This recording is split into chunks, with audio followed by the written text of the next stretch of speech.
me räägime mõjust jõele ja jõe seisundile, morfoloogilisele seisundile, siis me kindlasti kogu selle analüüsi tulemusena võime öelda, et lühiajaliselt, kui toimub paisu likvideerimine, lammutamine, erinevad ehitustööd, siis võib julgelt öelda, et ükskõik milliseid keskkonnakriteeriumeid või me vaatame selle töö käigus, siis lühiajaliselt, lühiperioodil me saame öelda, et kõikide nende keskkonnakriteeriumitele, kes lühiajaliselt kaasneb negatiivne mõju. Likvideerimise eelprojekti käigus on peetud kõige ohutumaks veetaseme alandamise võimalust siis pais likvideerida etappiliselt lõhkudes. Sellega seoses on siis Paisjärvele kavandatud olemasoleva paisu ette pinnasest ja betoonplokkidest tõkketammid, mille järk-järgulisel lammutamisel on siis võimalik veetaset Paisjärves alandada, et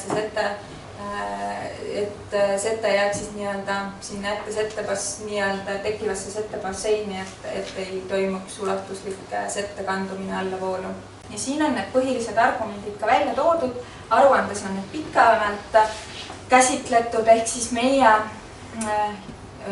uuringu tulemus, mis me tegime nii ankeetküsitluse tulemusena, kui ka lugedes erinevaid varem avaldatud artikleid, eelnevate mõju hindamise protsesside käigus kaardistatud probleeme ja murekohti, kattusid kõik väljaütlemised hakkasid siis nii-öelda korduma. Ja need on peamiselt toonud, et poolt argumentidena kõlab endiselt läbi see, et meil oleks just vaja jõe ja ojade elupaiga tüüpi parandada, kõiki sellega seotud aspekte, kalastikeeletingimuste parandamine ja teise aspektina on hästi palju ka välja toodud paede eksponeeritavus ehk see unikaalsus, mille poolest siis saare on tuntud.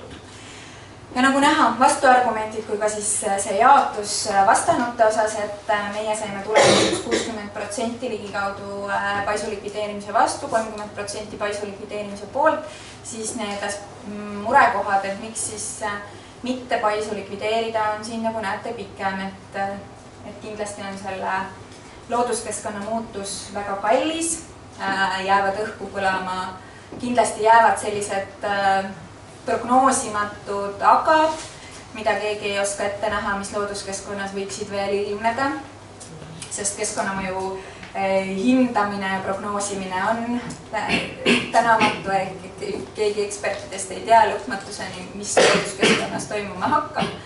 Me saamegi võtta praktikat analoogsetest juhtumitest.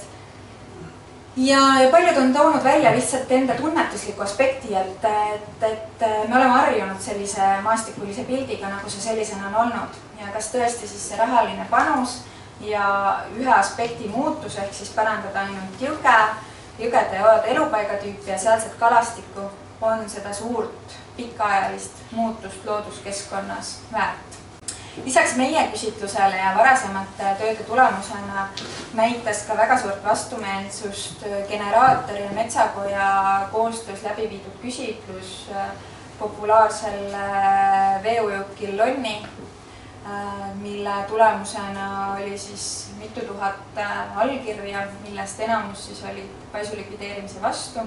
Ainult üksnes paar üksikut olid siis andnud allkirja paisu likvideerimise poolt. Veel sotsiaalseid aspekte, mis puudutavad ka siis looduskeskkonna ja veerežiimi muutuste siis mõju maakasutusvõimalustele üldistatud kokkuvõttes, on kindlasti üks mõju siis kohalike kaevudele.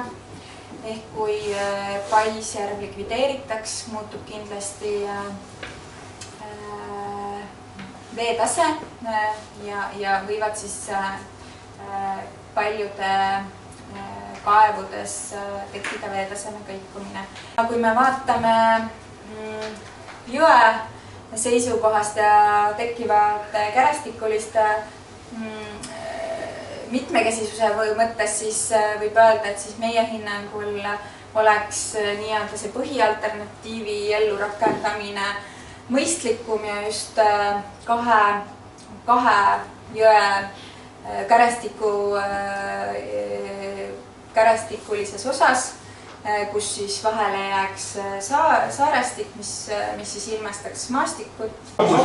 Ja vallavalitsus äsja ongi ehitusluba Lamsel. See on asi lahendada. Eestis on juba... Aitäh, võtame ettepaneku kogukas küsimus või ei? Siis tuli siit küsimus. Kui te paneksite Ülar Noolaid, kui te paneksite selle ettepanekute viimase slaidi, et seal on praegu kirjas setete eemaldamise lahendused ladustusalad. Minu kriitika keskkonnamõju hindamise aruande uuringute suhtes on see, et setete uuringud on tehtud poolikult. Programmis on öeldud, viiakse läbi setete uuring, Tallinna Linnaülikooli Ökoloogia Instituut viis läbi väga suurepärase uuringu, aga ta uuris ainult muda ehk orgaanilisi setteid. Selles uuringus ja analüüsis on täielikult käsitlemata liivasetteid. Et ma...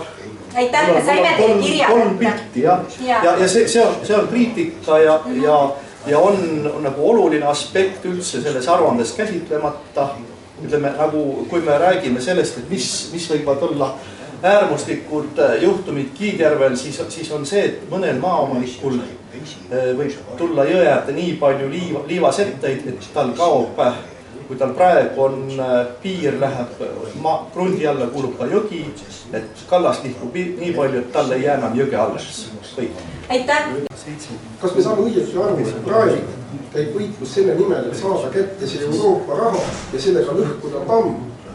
Ja edasi hiljem peame hakkama me koha peal võitlema selle eest, et saada korda kalda, metsad istutatud ja nii edasi. Saame õieti aru? Ei saa. Taun, äkki sa tahad sellele vastata? Väitsite, et meil on kiire sellega, see raha on vaja kiiresti kätte saada. Ei, ma seda ei ole väitnud. Vastus küsimusele on ei, see ei käi selle nimel. Kui te lugesite Põlva Võitu, kus kajastati ministri hiljutist külaskäiku siia, siis kui minister ütles, et seda raha täna veel olemas ei ole, järelikult me ei saa ju rääkida mingist konkreetset rahast, mida me taga ajame. See on nagu üks asi, et raha tuleb alles nagu leida, siis kui otsustatakse, et see maha võetakse. Teine asi on see, et mina olen selle protsessiga tegelenud siiamaani, ma ei tea, kes sellega nüüd edasi hakkab tegelema, eks ju, kui ilmselt võib-olla koha pealt keegi, siis, aga minu nagu selline veendunud usk on küll selline, et keegi ei hakka seda tegema poolikult, et tamm maha ja kõik, eks ju.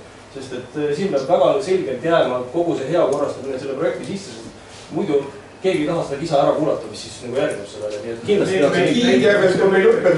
tõite välja selle oma ettekande alguses seal, et millele tuleb tähelepanu pöörata, mida tuleb hinnata. Seal oli ka üks selline sõna nagu vara ja lugedes seda aruannet, siis teiste mõjude osas oli nagu väga selgelt nagu kokkuvõtte toodud välja, et missugune siis see mõju on, aga ei näinud seda mõju varale ja seda konkreetset kokkuvõtet, et kuidas see nagu on.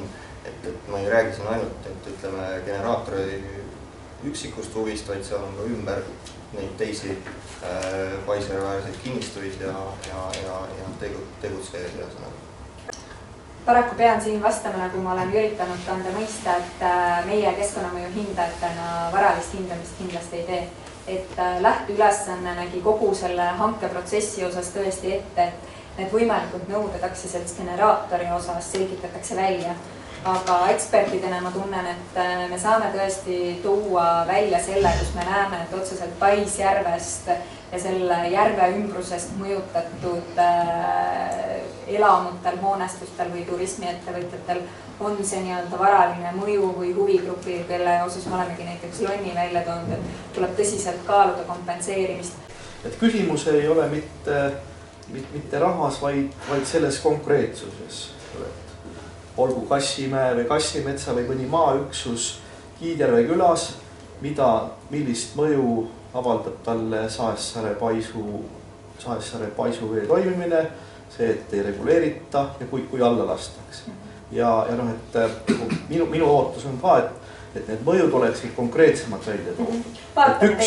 Üks mõju on see, et üks kinnistu kaotab oma piirist jõe ära või et teine mõju on see, et vesi suurvee ajal uuristab ära 3 meetrit kuskilt 3 meetri ulatuses jõe kallast või nagu taolisel tasemel. Ma vaatame need üle, sest see on nagu... Ja see on ka nüüd tegelikult selles mõjus juriidiline küsimus ka, et põhimõtteliselt kelle ülesanne on neid kahjusid kompenseerida või heastada ja mis alusel. Pluss ütleme selle väga-väga oluline teema, mis rekreatsiooniga seondub, olgu siis see, et kas jääb jõgi ülesse või jõgi jääb alla. Jõgi on murdunud puid täis. No see, et mis metsaga toimub, see on veel omaette küsimus. Kuuske ründab juurepess, massiliselt kuused täis, elus suured kuused, kannad kukuvad maha. Jõgi on puid täis, sinna ei saa kummipaadiga rahvast lasta. Kes nagu selle puhastamisest peaks nagu seisma, kelle ülesanne on sellega tegeleda? Edasine protsess on selline, et kõik laekunud ettepanekud saavad kirjalikult vastatud ja nagu ma ütlesin, me anname ka endast parima, et anda väike signaal, et millal on kirjad vastatud, millist ettepanekutega arvestanud ja et kõik saaksid ka veel selle aruandega tutvuda täienduste osas. Ja siis see paraku mõjuhindamise praeguse likvideerimise projekti aruanne suundub järelevalvele otsustale heakskiitmiseks. Et kuidas edasine protsess läheb ja millal jätkatakse detailplaneeringu kaassaab, kuidas on see huvitavus nendel osapooltel, kes detailplaneeringu ja kaassa ellu kutsusid, on praegu raske prognoosida.